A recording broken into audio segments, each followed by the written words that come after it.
jos sitten sattuisi se pahin mahdollinen, eli jotain järjestelmässä tapahtuisi, niin mitä se voisi olla mainehaitan lisäksi? Me kuullaan hyvin paljon eri maista keisejä, jossa on ollut jotain ja ne nimet pyörii tuolla meidän tiedossa ja huulilla.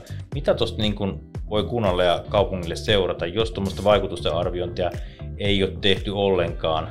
Siellä on ihan niin kuin tavallaan järjestelmä niin sanotusti auki haavoittuvainen, muuta vastaavaa.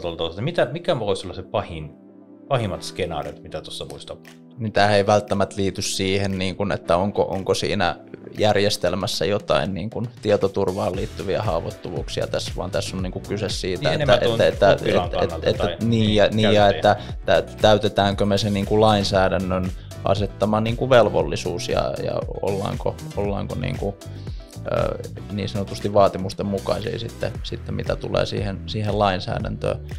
GDPR tietysti antaa sen niin kuin viranomaisille, tietosuojaviranomaisille mahdollisuuden erilaisiin toimenpiteisiin ja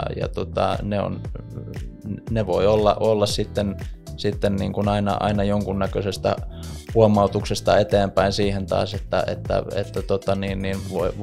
voidaan mennä niinkin pitkälle asti, että määrätään niin kuin keskeyttämään joku käsittelytoimi, vaikka jos se on niin kuin liian riskialtis ja jos sitä vaikutusten arviointia ei ole tehty ja niitä riskejä sitten pienennetty ja näin poispäin, että siellä on niin kuin erilaisia mahdollisuuksia viranomaisella sitten toimia sikäli kun tämmöistä asiaa sitten tutkitaan.